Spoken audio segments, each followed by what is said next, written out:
In early 2025, President Donald Trump, back in the White House, reignited his signature economic weapon tariffs. He declared the era of America being taken advantage of was over, promising to put America first, even at the expense of its closest allies. By July, his administration had imposed a sweeping 15% tariff on all exports from Japan, South Korea, and the European Union, longtime U.S. allies now treated as economic adversaries.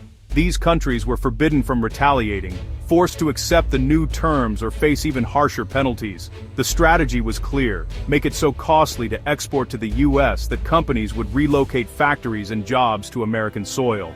As the August deadline approached, Trump threatened to raise tariffs on Japan and South Korea to 25%, and slapped a 10% tariff on all BRICS nations' goods. The goal wasn't just to balance trade, it was to fundamentally reshape the global economy, forcing the world to play by Washington's rules. The White House projected over $300 billion in new revenue from these tariffs, intended to fund domestic priorities. But this aggressive approach risked alienating decades-old partners, pushing them to seek new alliances beyond Washington's reach.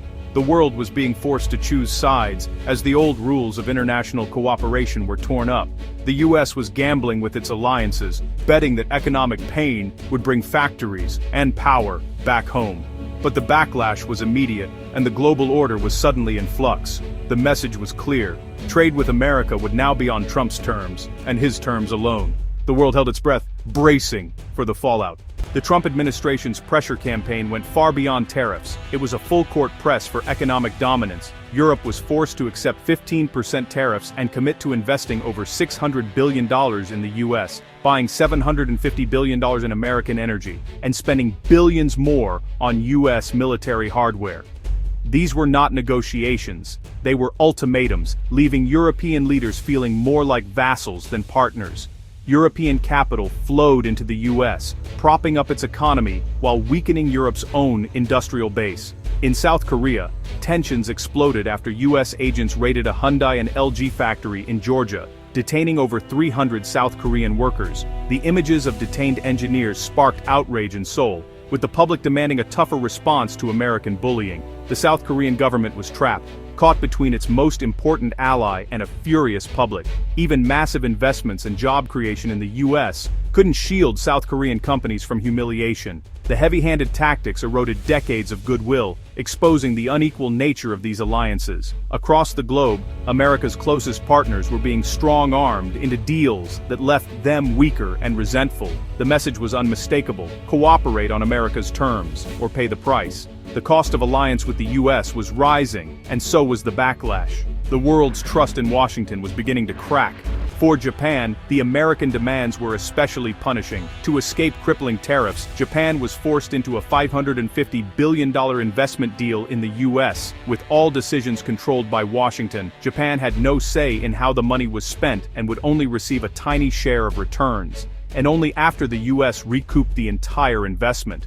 If Japan refused to fund a U.S.-selected project, new tariffs would hit immediately. The Financial Times called it economic blackmail, a stark humiliation for a loyal ally. The deal was less about partnership and more about forcing Japan to bankroll America's reindustrialization. Yet the U.S. had just abolished its Department of Education, leaving it without the skilled workforce needed for these new factories. The real goal seemed to be a short-term cash infusion, not sustainable growth. The lopsided deal sent shockwaves through Japan's political and financial circles. It was a national humiliation, exposing the country's diminished leverage with Washington. Forcing an ally to fund U.S. projects under threat of punishment shattered the post-war alliance's foundations. The political fallout in Japan was about to be severe. News of the $550 billion deal triggered outrage across Japan. Protests erupted in Tokyo and beyond, with citizens condemning the government for capitulating to U.S. pressure. Prime Minister Shigeru Ishiba's attempts to justify the deal fell flat, as opposition parties, and even his own party, turned against him. His authority collapsed almost overnight, and he was forced to resign, a direct casualty of the U.S. economic offensive.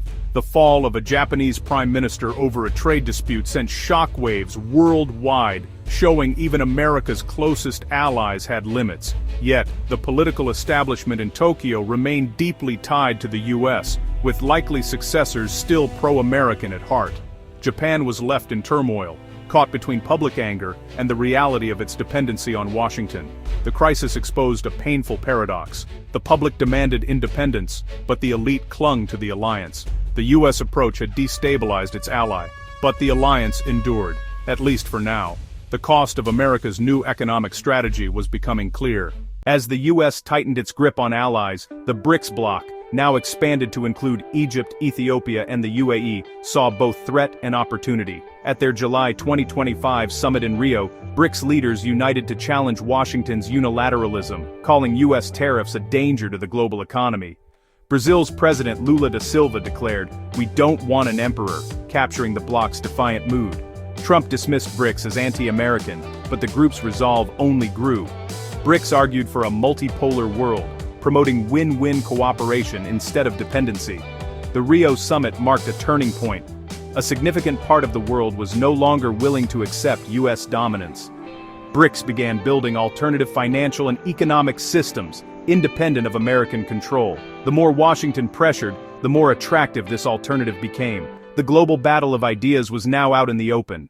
The BRICS bloc's appeal soared as more countries felt the sting of US economic pressure. By the Rio summit, BRICS Plus had expanded to include 13 new partners, representing 56% of the world's population and 44% of global GDP. This diverse coalition from Asia, Africa, and Latin America was united by a desire for sovereignty and a fairer global system.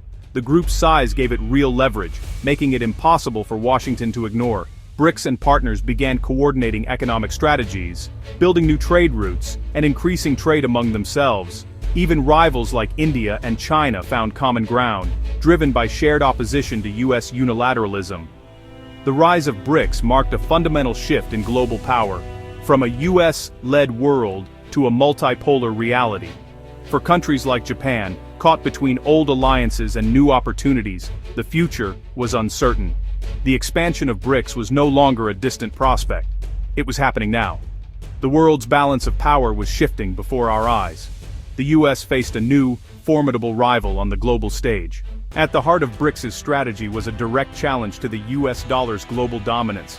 For decades, the dollar let Washington control international finance and impose sanctions at will. BRICS nations knew true independence required breaking free from the dollar. The de-dollarization became central to their agenda, alarming Washington. BRICS and SCO countries began trading in their own currencies and using China's cross-border interbank payment system to bypass SWIFT. They also started selling off US Treasury bonds, signaling declining confidence in the dollar's future. Meanwhile, Europe continued to fund the very system used to coerce it. Trump threatened punitive measures against any nation abandoning the dollar, making it a red line. But the more the US weaponized the dollar, the more countries sought alternatives. De-dollarization was no longer fringe, it was a strategic imperative for nations seeking economic sovereignty. The global financial order was being rewritten. The dollar's uncontested reign was under threat as never before. Trump's tariffs and the global backlash began reshaping markets and alliances in real time. The threat of a 50% tariff on imported copper sent prices soaring, while US manufacturers scrambled to stockpile supplies. Pharmaceutical stocks plummeted as investors feared supply chain chaos from new tariffs. The market volatility revealed the double-edged sword of protectionism: short-term gains for some, but higher prices and uncertainty for all. America's aggressive policies accelerated the shift from a US-dominated world to a multipolar one. By treating allies as adversaries, Washington pushed them toward alternatives like BRICS. The rise of BRICS, public backlash in Japan, and the push for de-dollarization were all signs of a new era. For the US, the risk was isolation and declining leadership. For its allies, it was a moment of reckoning, navigating a world where loyalties were tested. The global order was being rewritten and the future was up for grabs.